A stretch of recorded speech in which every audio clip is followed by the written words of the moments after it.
Oi, eu sou a Mona Lisa Perrone e esse é o Item Mais da CNN.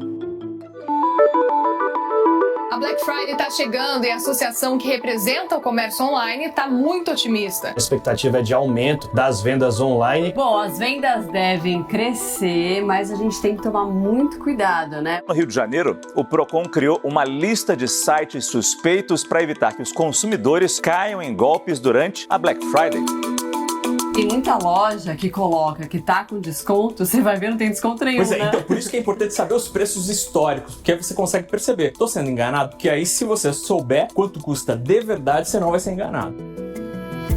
Amanhã é Black Friday, o dia que inaugura a temporada de compras pro Natal. Depois de um ano, marcado pela pandemia, pela crise econômica, pelo crescimento do uso das ferramentas digitais, qual é a expectativa, gente, do mercado? Que o faturamento supere o que foi alcançado em 2019? Pois é. Segundo a Associação Brasileira de Comércio Eletrônico, a estimativa para a Black Friday de 2020 é de crescimento de... Prestem atenção nesse número, 77% nas vendas, uma expectativa de movimentar quase 7 bilhões de reais. Outra pesquisa da consultoria alemã de estudos de mercado, GfK, mostra que 54% dos consumidores brasileiros querem fazer compras pela internet. No ano passado, esse número era menor, bem menor. 33%. E quais são os itens mais desejados? Eles encabeçam a lista: os smartphones, depois as TVs e depois os notebooks. No Item Mais de hoje eu recebo o Fernando Nakagawa, diretor do CNN Brasil Business. Naka, bem-vindo de volta e já pergunto, quais são seus planos para essa Black Friday? Olha, Bona, obrigado por me receber de novo aqui. Eu não tenho muitos planos para esse ano. Eu confesso que eu tô namorando umas coisas aí, uns eletrônicos, tô olhando o preço, mas a minha empolgação, assim, tá perto de 40%, vai. Então, eu não devo comprar nada nessa Black Friday. Vamos olhar para o passado, então, até fazendo as referências aí dessa década de Black Friday, no Brasil. A primeira, então, foi em 2010. Foi uma movimentação, eu posso dizer, pequena ali, só compras online, para promoções muito específicas, só numas dezenas de lojas também. E você já se empolgou mais, então, nessa década de Black Friday no nosso país, Naka? Já comprei várias coisas para casa, principalmente, Mona. Quando, nesse período, por exemplo, eu me mudei várias vezes de apartamento, de país, inclusive, e uma dessas voltas pro Brasil foi num período que coincidiu com Black Friday. Eu comprei, sei lá, eu não lembro, assim, aspirador, esse tipo de coisa, sabe? Para casa, micro-ondas, eu comprei numa Black Friday. Tem várias coisas que são, de fato, ficam mais baratas nessa data, mas o consumidor precisa ter muita atenção, ele precisa entender, de fato, o patamar de preço das coisas, porque os comerciantes acabam se aproveitando mais como um mecanismo de marketing do que, de fato, como uma maneira de desovar estoques, Nos Estados Unidos, a Black Friday apareceu como sendo uma maneira de desovar estoques e tentar dar um up no resultado da empresa no último trimestre do ano. Aqui no Brasil, não necessariamente. Aqui ainda é encarado muito como uma coisa de marketing e menos comercial do ponto de vista da estratégia. Sim. Então, quando muita gente ainda se refere a Black Friday como Black Fraud, tem um lastro ainda de veracidade nisso? Ou a gente está tendo, em alguns segmentos, promoções verdadeiras, apesar dessas propagandas absolutamente questionáveis?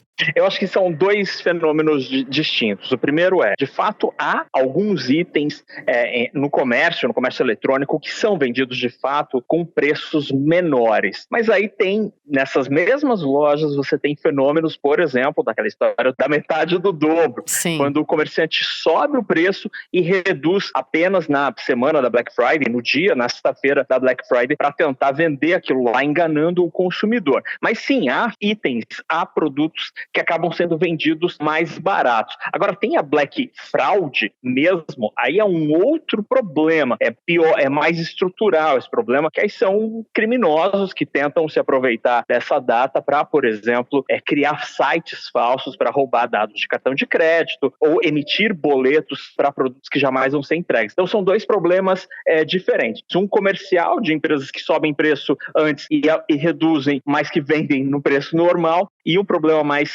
da delegacia, vamos dizer assim, menos do shopping, que são as empresas que roubam dados e enganam o consumidor. Das empresas que fazem a tal metade do dobro ainda, das que insistem nisso, elas são penalizadas de verdade? Isso de fato reverbera para o mercado de negócios? Ela queima filme numa próxima? Eu sei que tem o Reclame Aqui, né? Tem o Procon, tem vários canais aí para o consumidor, mas às vezes a gente tem uma impressão de que as empresas que ainda vão nessa toada da fraude não são tão penalizadas. É uma percepção equivocada essa minha? Eu acho que você está absolutamente correta, porque esse tipo de fraude, de enganação, entre aspas, não está muito ali passível de ser incriminado ou de ter alguma punição legal da autoridade, né? Mas, Mona, eu acho que é possível observar uma melhora nesse aspecto, porque o consumidor hoje ele está entendendo melhor como funciona, ele tem muitas ferramentas, inclusive na própria internet, de perceber se ele está sendo enganado ou se de fato é uma oportunidade que ele está vendo ali na tela, aquele desconto de fato é algo grande e positivo para ele, é um descontão.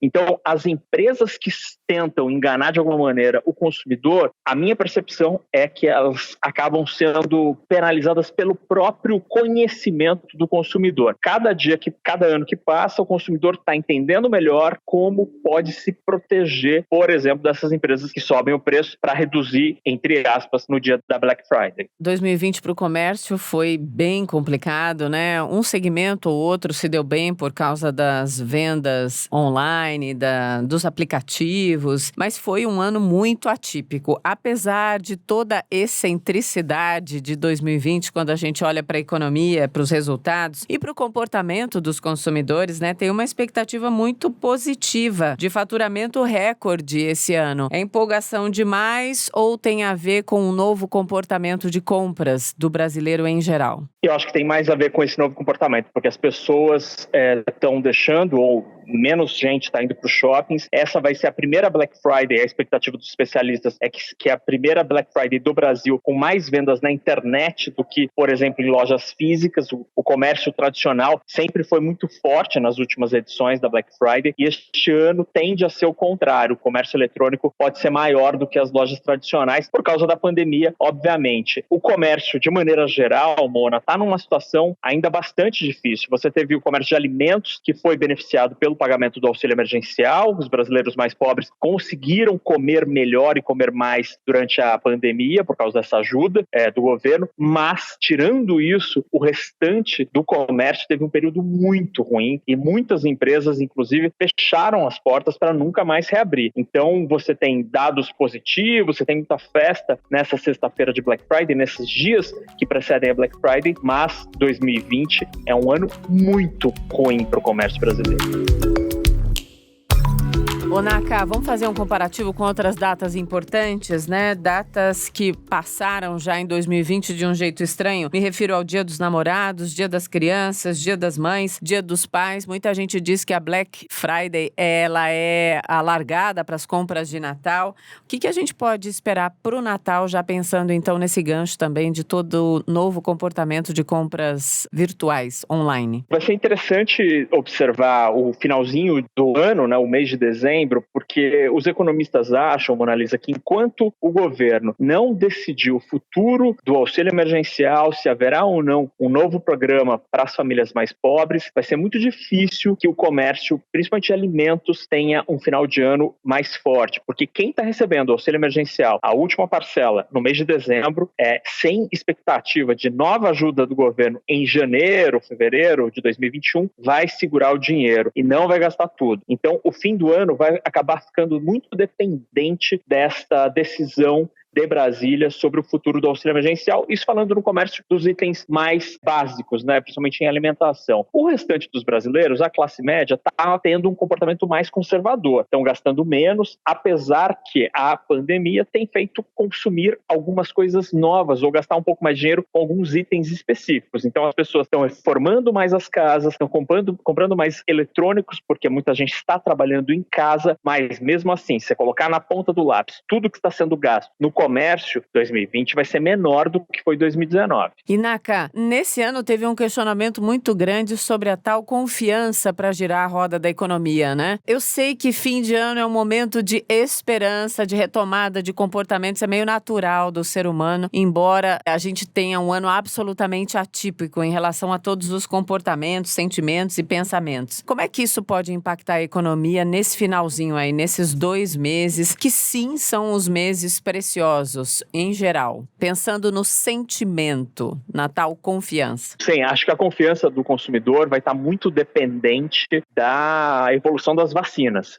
Se de fato a gente tiver um sprint neste ano sobre o futuro das vacinas e a eficácia das vacinas, o consumidor tende a ficar mais confiante. Mas aí é preciso fazer esse mas nessa resposta, porque a economia não depende apenas da confiança do consumidor, nós, pessoas físicas. Ela também depende da confiança das empresas, por exemplo. E as empresas, o mundo da economia, ou no mundo que tem grandes valores, grandes cifras, está dependente do que o governo vai fazer para arrumar a economia brasileira. A economia brasileira está numa situação muito frágil, o Brasil gasta muito mais do que entra de dinheiro, e se o país não resolver este problema, se o governo Jair Bolsonaro não resolver este problema, a economia não engrena em 2021, isso é ponto pacífico entre os economistas. Então, para a confiança ser restabelecida, eu acho que seria necessário 2 coisas: a vacina e um governo mais comprometido com o ajuste das contas públicas. A voz da sabedoria falando agora para a última pergunta. Vamos lá. Dicas de Fernando Nakagawa para quem quer comprar, mas tem que prestar atenção no potencial da carteira. Boa, isso é ótimo. Então, faça uma continha ali para ver quanto você pode gastar, seja com o dinheiro que está na tua conta hoje ou com o que você pode comprometer eventualmente pelos próximos meses, se você for fazer em parcelas, né? Então, olha ali, eu posso gastar R$200 por mês, R$300 por mês, ou eu posso pagar à vista uma coisa que custa R$2.000, faça as contas. Aí tem outras dicas que são importantes. Pesquise os preços históricos dessa coisa que você está namorando. Quero comprar um celular? Vai na internet, tem muito site de histórico de preços. Olha lá quanto que estava em outubro, em setembro, em agosto, para você não ser enganado nessa história da metade do dobro. Crie alerta sobre esse preço nesses mesmos sites e tem algumas dicas que são essenciais e essas são as que você tem que guardar na cabeça. Tá barato demais? Desconfie. Não existe almoço grátis.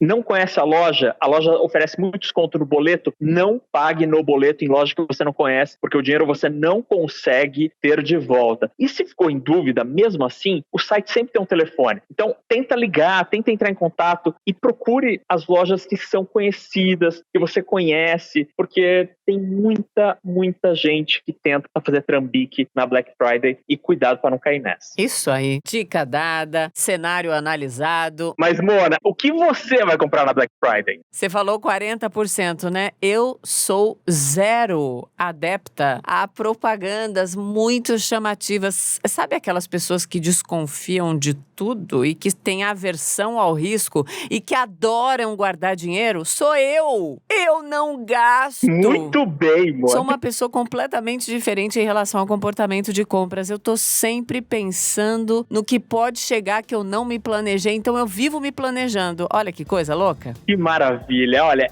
Mona Lisa Perrone é a mulher que a Bolsa de Valores do mercado financeiro ama, porque é quem guarda dinheiro. Obrigada, querido. Um beijo. Não podemos terminar esse episódio, né, sem dar algumas dicas preciosas sobre segurança. Essas dicas são tão importantes quanto saber o potencial da sua carteira. Então vamos lá. Vale sempre lembrar de alguns pontos cruciais aí para não cair em fraude, não ter seus dados financeiros roubados, por favor. E claro, né, não ter prejuízo também. Para isso, a nossa equipe conversou com o analista sênior de segurança, o Fábio Assolini. Olá, eu sou o Fábio Assolini, analista de segurança. Como aproveitar as ofertas da Black Friday de forma segura, de forma a não ser enganado? Vamos falar sobre isso agora. Primeira coisa, cuidado com ataques de phishing. São mensagens falsas que chegam por SMS, WhatsApp, por e-mail ou mesmo por uma propaganda visualizada em redes sociais com preços muito baixos, realmente muito baixos. Tome cuidado porque o intuito desse golpe é justamente justamente chamar a sua atenção, fisgar a sua atenção para que você compre o mais rápido possível. E na verdade se trata de um site falso criado por um fraudador, muitas vezes usando o nome de varejistas já estabelecidos no mercado. Se você efetuar a compra, você vai estar entregando os seus dados pessoais e o número do seu cartão de crédito para os fraudadores e com certeza seu cartão será clonado. Se você não sabe distinguir bem entre um site verdadeiro e um site falso, é altamente recomendável que você use um antivírus nos seus dispositivos onde você costuma fazer compras, seja no seu smartphone ou no seu desktop. Segunda dica, ao efetuar o pagamento, se for usar o cartão de crédito, prefira o cartão virtual. A maioria dos bancos hoje e das fintechs oferecem essa opção. Esse cartão ele pode ser usado para uma única compra e caso aconteça um ataque cibernético à loja onde você está comprando, o seu cartão não será clonado. É uma boa prática de segurança para manter o seu cartão longe dos fraudadores. Terceira dica, cuidado com as lojas desconhecidas que você nunca ouviu falar. Faça uma pesquisa antes. É comum que essas lojas sejam criadas por fraudadores e elas são justamente colocadas no ar algumas semanas antes da Black Friday para aparentar ter algum histórico, mas a loja é totalmente falsa. É sempre preferível você consultar as listas do Procon para ver se ela já não está lá ou então consultar o histórico dessa loja para ver se há reclamações na internet antes de fazer a sua compra. Essas são as minhas dicas para que você aproveite a Black Friday. Como dica nunca é demais, tem mais informação valiosa para você nessa Black Friday lá no site CNN Brasil Business. Tudo lá, toda a equipe trabalhando para nos ajudar. Então, parcimônia, equilíbrio e boas compras se você for comprar. Amanhã a gente se ouve. Em Té.